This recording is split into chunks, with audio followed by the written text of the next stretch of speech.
And hello there, thank you for joining us here at Coolest Life. My name is Tony. I'm here to take you through the, wow, did I just bump that? I'm here to take you through the Masonic Center here in Salt Lake City, Utah. Yeah, this building. Hope to get some pictures of maybe some lodge rooms and some different things. Hope it won't take me a whole hour to make it because I got someplace to be. But this is early in the day, so they're not having a lodge meeting right now. I believe they're having one tonight, so I definitely want to try to attend it. So maybe I'll get some video now and get some video later. But come along with us, because you've just entered the Coolest Life, Masonic Edition.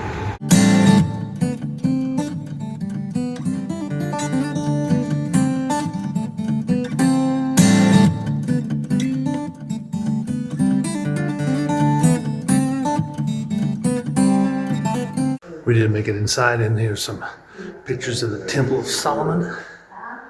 And some regalia. There's actually Demolay. The Grand Secretary's gonna give me a tour. Sweet. Yeah, so these are all our proceedings through the years. Wow, nice. Grand Lodge of Utah was formed in 1872. Wow. The state of Utah didn't exist till 1896. So Okay. It predated that. Yeah. 3 lodges, all of them here in Salt Lake City, formed it. Oh, wow. Nice the library. 4th one was in Provo. Uh-huh. The 5th one is up in a little town called Corinne. Corinne used to be the commerce center of Utah. Uh-huh. And then when the railroad passed by it and it went off to Ogden instead, Ogden took that role over. Nice. Instead. So this is down one of the main hallways here. They actually see they got a seating room. A little bit of noise. They got a Rite Care Center here because Scottish Rite does meet here, so they got a Rite Care Center here. I got a video on Rite Care, but it's a really interesting program. They also have a Blue Lodge that has office space here. Really nice setup. Got an old sconces and stuff all around, all little accents. I love the accents. Back in that day, the difference between AF and AM and AF and F and AM was significant, right? It's not anymore. No, it's definitely not. Yeah. So this is the downstairs ballroom, and you can see the Mayan accents they have here. The architect wanted to put some different things like that. We're going to see some of that throughout the building. Really nice, large ballroom, though. Great place for wedding receptions and just different things for Scottish Rite also. So this is actually what they used to call the Scottish Rite room, and you can see why. Scottish Rite, you're typically going to find a nice big open area here on the floor, but they do have their Grand Lodge session in here. But it's really nice. We've got the pipe organ back here behind this screen here, but it's just a beautiful room. You can see the stars. And they've got this is on stage here. They got the drop downs for all the different degrees that they do for Scottish Rite and York Rite. Good size stage. So this is definitely called the Egyptian room, right? This is the Egyptian room, yeah. And so this building and several others across the country were built when the United States had King Tut fever. Sure, King Tut for sure. I've seen a few Egyptian. DC's got one.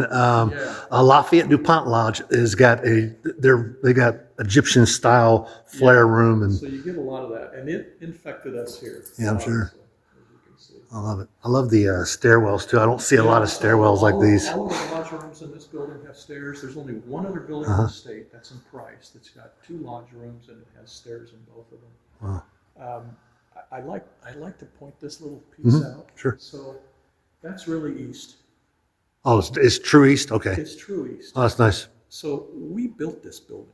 And I'm just going to say, this is the only room that's correct. And I'm trying to figure out what's so hard about when we build a building. 1902, he's in 1929, he's in 1957. You got to come all the way down here. Grand Masters Hall. Before you get to this guy and this guy who fought very hard to turn that rule back. Not because they were necessarily lovers of Mormons. Sure. But because the Grand Lodge of Montana had said, if you don't stop this unmasonic practice, we're talking about 1982, 83, we're going to withdraw recognition from you. Wow. And they knew that once the first domino fell. Here's a nice parlor area here. You can see the age on this. Love this place. This is the Great Hall. The Great Hall.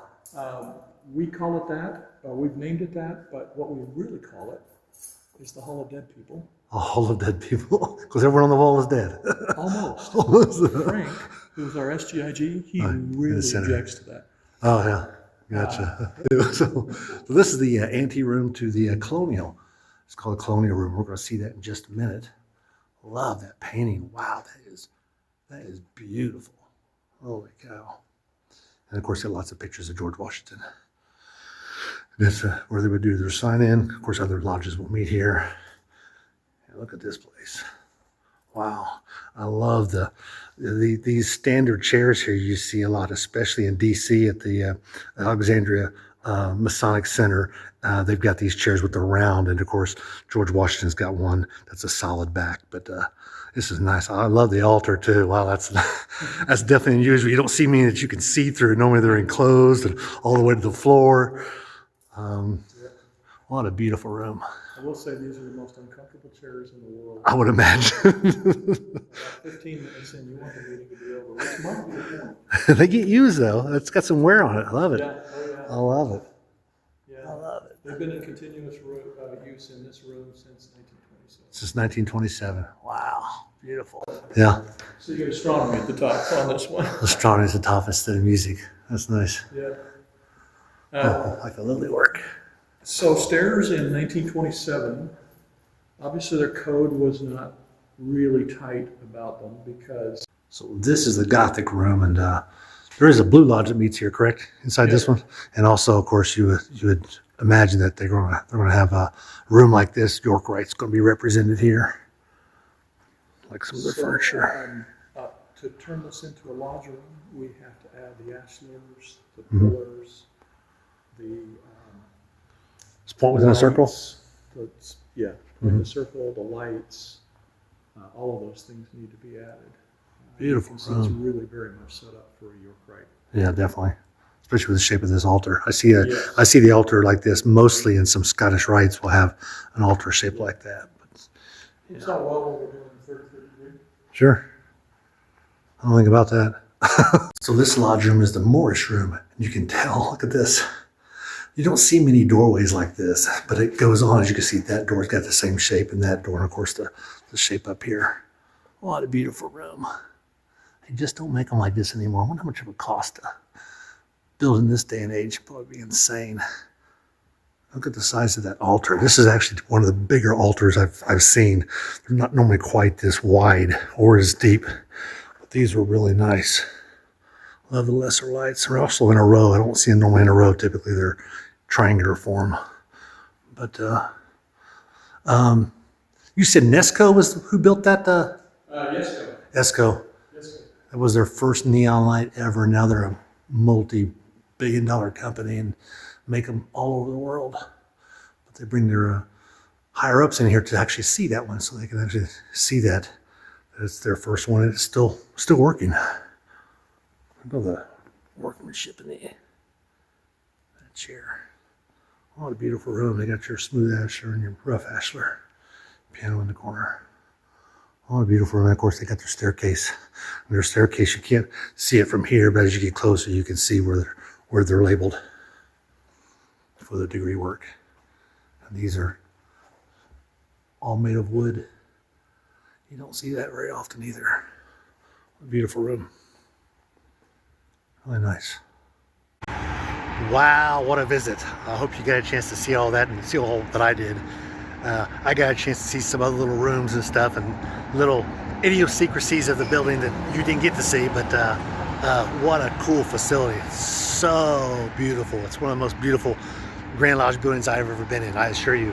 And the neat thing about it is actually, it's let's see, what is it? It's 60% owned by Scottish Rite, York Rite, and Shrine, and some of the other organizations, Job's Daughters, Eastern Star, and it's 40% owned by the Blue Lodges. So It's a really neat little twist as far as ownership goes that you just don't see in most places.